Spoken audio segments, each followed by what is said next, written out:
you are greater Than ever. than ever. I just want people to see me. Yeah, I will let them see you. Yeah, especially the world. I want the Yeah. world to see us, you know? So now we're into Joy. I like joy. Joy. Yeah, Joy doesn't seem like a bad idea. I'm trying to think if there's anything else that is punishable because now that you have now that the Kimmy's available, things like even Hayabusa. Oh, I'm liking the Arlet. No! Liking the Arlet. Okay, it's Oh. Arlo with It's- Joy. Maybe it's enough with Jushin. And Yeah. does Freya have some? Freya doesn't, right? So, Yes, no, she has a knock-up. okay. Oh, yes, she does. Is there a world where we see a Mincetar for YG? Is that the reason why they're actually just giving away all of these very mobile heroes? I mean, I suppose, but I don't think they have any means to kind of like force a neutral, right? Like, they don't want to sit on top of it. They can't like Yeah. hold on top of it. They can't sit on top of it. So going for the Phobius makes a little more sense. Yeah. Obvious might be the only EXP hero that can be played in this scenario. However, I still feel like Team Spirit has a Joy that can freely roam around the map. I think this is a very comfortable game for Team Spirit. No, honestly, I agree with you because if the Joy is free, honestly, the Phobius might not have an amazing time because by the time there's a lot of shred on this Joy, it's going to be quite difficult. So, final words here, Gideon. Do you feel good with the drafts coming in from both teams? I feel very, very good for TS in particular. I would like to see whether Kid Bomba can actually get out of that lane scot-free. If not, YG, Ying, it's all up to you, sir. Well, ladies and gentlemen, thank you again, Wolf, as well as Gideon. This draft so far, Game 1 and Game 2, it is very interesting. So now, hopefully our casters are ready because Trex as well as Gotti, it's Game 2, Team Spirit against Yangon Galacticos. Here we go. Team Spirit taking game number 1. Can YG regulate the score? This is Trex. Join with me as Gani as we jump into the land of Dawn. Now, Gani, last game we saw YG do very well at controlling the early game pace, and then they just fell apart around second turtle. For me personally, I think they need to kind of do the same thing once again. They need to try to disrupt this Joy. They need to look for camp steals. They have the ability to do that. But Team Spirit already looks like they might not want to let them. They have this Khalid, and look how aggressive Sawo is. Oh, already, again, Blink on this Hilda, right? So, yeah, game 1, I agree. It was them. Let's see if they are able to just maintain that level of intensity, proactiveness, but keep in mind, all right? Spirit's mid-game is not too shabby as well, you know, mid-game power spike. So they got to keep in mind, it feels like Blink, again, is just poked. It's just both roamers poking at each other, and also both mid laners here trying to poke, at least Sunset Lovers dealing a healthy damage. Han is there as well, trying to provide damage. But you can see here, from the talents here, it's that Freya, Master Assassin, right? So again, the 1v1s here, especially laning phase, Sitch, you gotta back up. I mean, to back up. He does have the one thing the casters or the panel was talking about how well the CC is going to do into the Freya. I do feel like in terms of gold lane, it shouldn't do a horrible job because of the ability to kite and get out of those dashes. But spacing is crucial. You take one step too far, you get caught in a knock-up, and Freya's on you. Look at Hiko right now with the double tower lane cut, and this is what Team Spirit does so well, and this is going to give Hiko the advantage to find the angle, find the flank, come in an unexpected way, and look how quickly all 5 of them are ready for this turtle, essentially. Yeah. Kid Bomba is already 4, so it will be a 5-man first turtle for Spirit. That's going to be Phantom Seed by Han. That's one shot, providing, zoning away, providing damage as well. Hiko jumps in. That's going to be Han, though. Not able to steal. Sunset Lover finds the kill. Sitch is in the area, but that's going to be a kill and a turtle for Spirit. Man, Hiko did such a good job at bouncing back. One shot comes in. They're able to zone Yangon away piece by piece. They never fully commit all members, but one of them just continuously keeps Han stuck into his own jungle, never getting the chance to enter into the turtle pit. And this is Team Spirit, I mean, just now at this point, controlling, pacing. Yangon Galacticos, when is the time that they can actually pop off? Steed popped, committed. Sunset Lover, peculiar position. That's gonna be Han, bursts it down. Now without their jungler, Sunset Lover trying to survive, flicker all over the place. But that's again, Eric Kid Bomba finds the angle and takes the double. Man, we all knew that was coming. Kid Bomba sitting there on the other side of the wall. Ying might be in a little bit of trouble here. Still able to survive, but that's just 2K gold already in hand. 3 minutes in. That last play from Kid Bomba, he's sitting at the wall. We all know it's coming.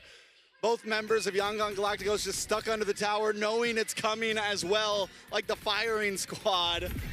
And he comes in with the final slash super clean from Team Spirit. Han, though, trying to make a play, but Sawo's here to help him out, and now Han's in a bad spot.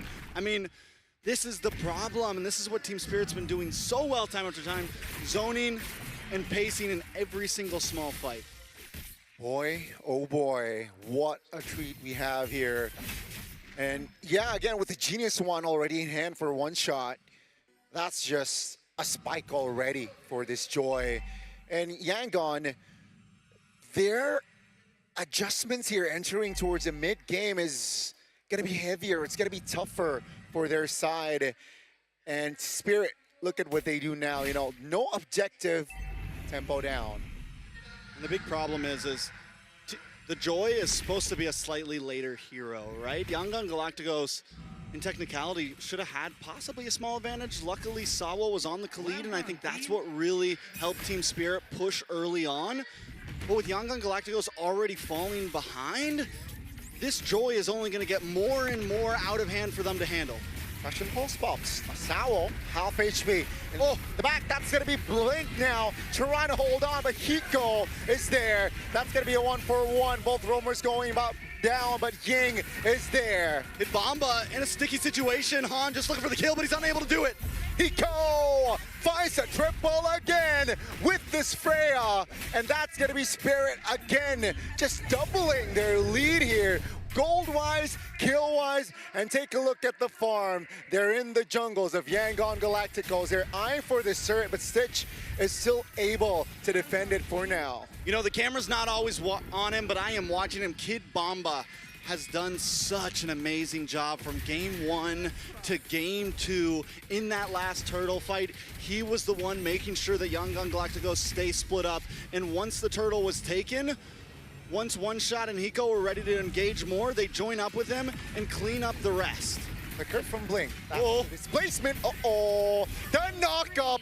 Kid Bomba, Sunset Lover is there, and that was a bait from Sawo. This is the same, I mean, we're basically watching the same fight happen every single time from game 1 to now. Yangon Galacticos think they're gonna make a play happen, and then Team Spirit just spits in their face. I mean, it's rough at this point. Sunset Lover with the displacement, I mean, that was perfect. But once again, the damage wasn't there, and Yangon Galacticos has to know when to hit the brakes and when they can fight. And right now, obviously, they can't fight. Definitely, they got to choose their battles here. Again, Spirit, entering mid-game, they're at a very healthy lead here, 5,000 gold lead, and Yangon Galacticos just catching strays, and I don't think they can contest for the next turtle. Even Sawo right now, the roamer of Yangon Galacticos, has more gold than 4 members of Yangon. I mean, it's tough. Han is far behind on something like a Leomord. Yes, we've seen the Leomord do great things in the knockout stage so far, but those are players that are stealing camps, putting pressure on the enemy, and Yangon have lost that opportunity. It's a 6,000 gold leads in the hand of Team Spirit. What is their comeback potential? For me, maybe Stitch in late game, Lina in late game, but definitely not now. I don't even think they should be fighting for this turtle. Bomba with the final slash there, on towards Lina, no flicker, that's big information. Now, do they want to fight Ying against stunned up? Kid Bomba finds an angle in the back, that's one shot again, just creating a zone for Yangon Galacticos to not enter the turtle pit. And now Spirit is eyeing for that mid. It's going down. It's like, why?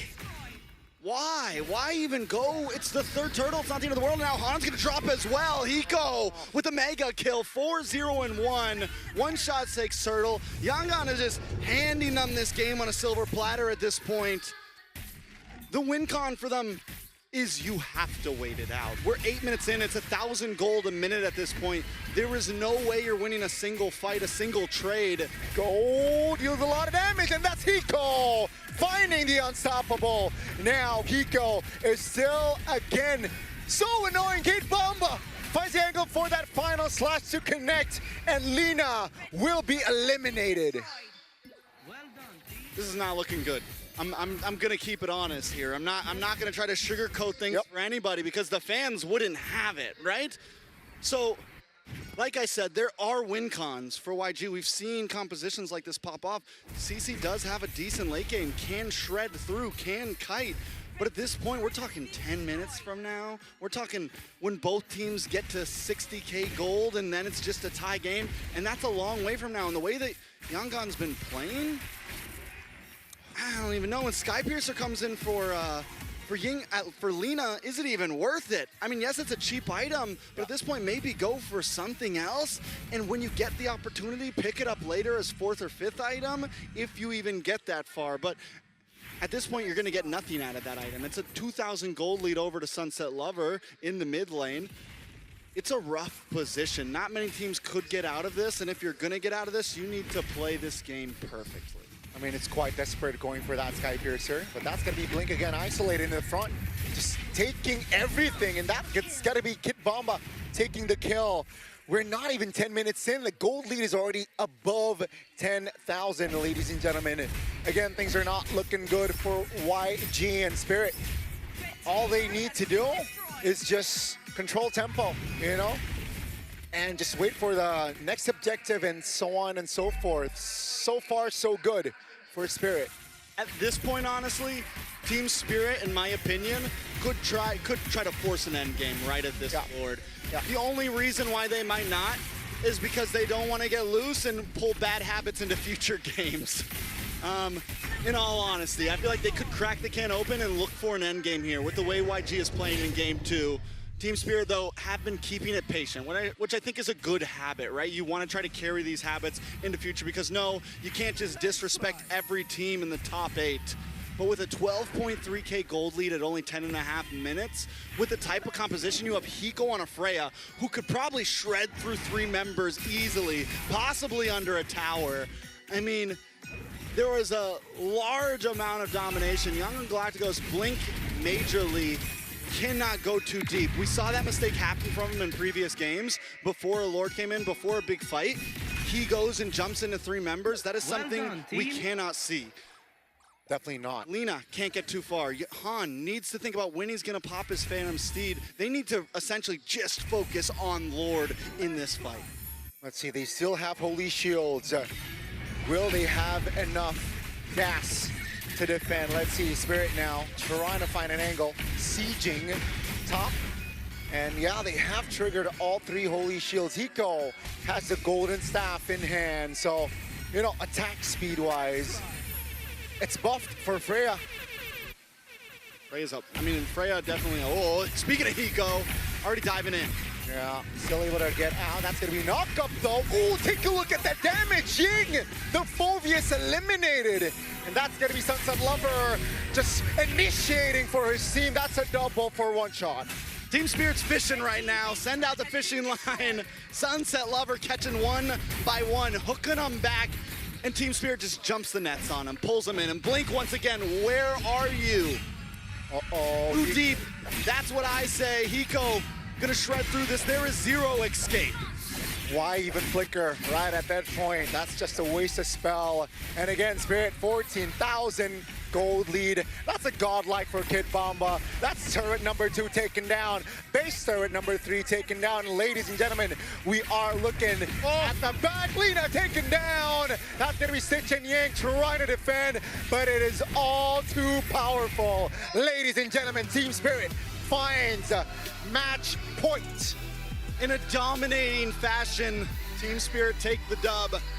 16, almost 17,000 gold lead by the end of that match. It might be the largest gold lead we have seen.